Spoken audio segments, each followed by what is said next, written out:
ओम श्री गणेशाय नमः। ओम श्री सरस्वत्यै नमः।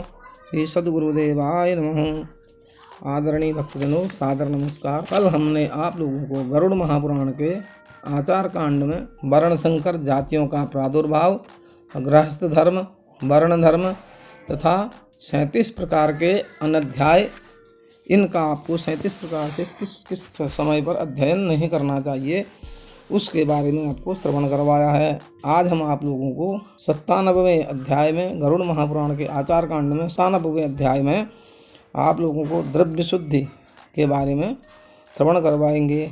आप इसे सुने और ध्यानपूर्वक सुनते हुए उसका अनुसरण करें। बोलिए आनंद कंद भगवान की जय। नारायणं नमस्कृत्य नरं चैव नरोत्तमं देवीं सरस्वतीं व्यासं ततो जयमुदीरयेत्। बोलिए आनंद कंद भगवान की जय। इसी क्रम में ऋषियों के पूछे जाने पर, ऋषि मुनि लोगों के पूछे जाने पर याज्ञवल्क्य जी उन लोगों से कहते हैं, हे श्रेष्ठ मुनिजनों, अब मैं द्रव्य शुद्धि का वर्णन कर रहा हूँ। आप सब उसका ज्ञान प्राप्त करें। किस प्रकार से द्रव्य को हम अपना शुद्ध कर सकते हैं उसके बारे में बता रहे हैं।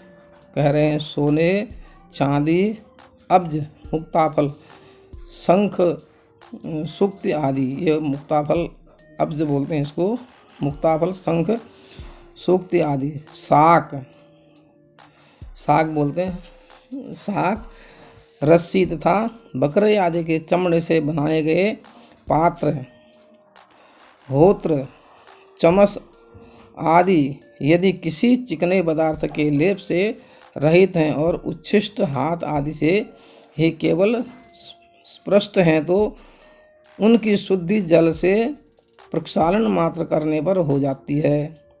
यज्ञ में प्रयुक्त श्रुक एवं श्रुवा की शुद्धि उष्ण जल से तथा धान्यादि का शुद्धिकरण जल के प्रोक्षण से हो जाता है। काष्ठ और सींग आदि से विनिर्मित पात्र आदि की शुद्धि छिलने से होती है। मार्जन करने से यज्ञ का पात्र पवित्र हो जाता है। उष्ण जल, गर्म जल और उष्ण गोमूत्र से धोने पर ऊनी और रेशमी वस्त्र शुद्ध हो जाते हैं। ब्रह्मचारी के हाथ में विद्यमान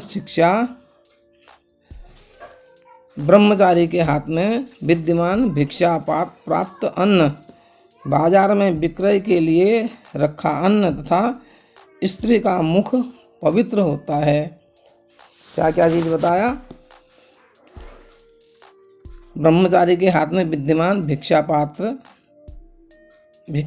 का अन्न जो है, और बाजार में विक्रय के लिए रखा गया अन्न तथा स्त्री का मुख पवित्र होता है। मिट्टी का पात्र अग्नि में पुनः पकाने पर शुद्ध होता है।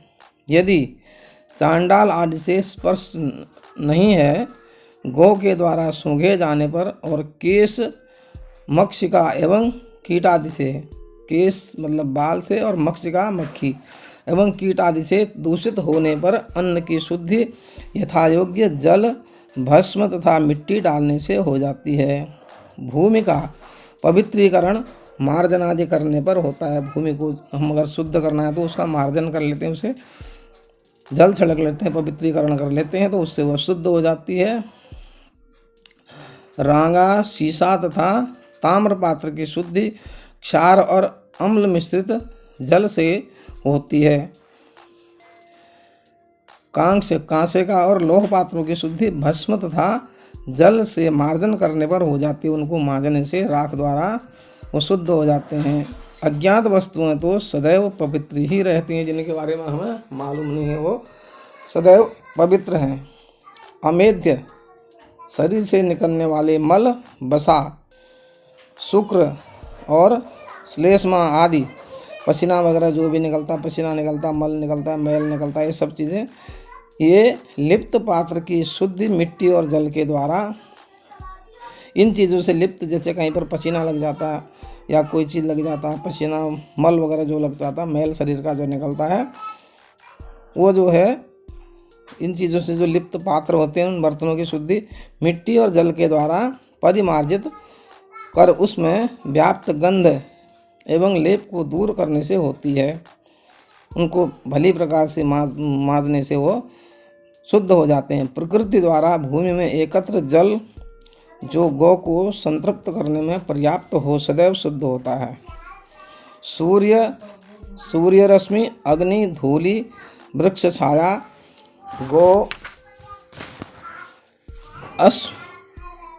गौ, घोड़ा, पृथ्वी, वायु तथा ओस की बूंदें पवित्र ही होती है।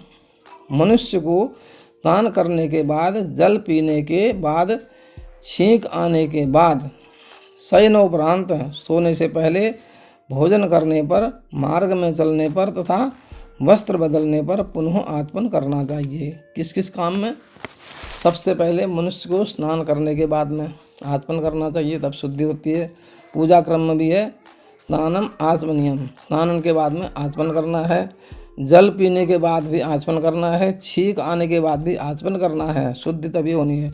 शयन उपरांत सोने से पहले आचमन करना है। भोजन करने पर भी, भोजन करने से पहले आचमन करना है। मार्ग में चलने पर तथा मार्ग में कहीं जा रहे हैं तो वहाँ भी उनको आचमन करना है, और जहाँ पहुँच गए वहाँ पहुँचने के बाद भी आचमन करना है। वस्त्र बदलने पर, नए वस्त्र धारण करने या दूसरे वस्त्र धारण करने पर भी आचमन करना है। दोबारा से फिर आचमन करना है। इस प्रकार से यह आचमन करना है। इस प्रकार से यह आचमन के बारे में बताया गया है।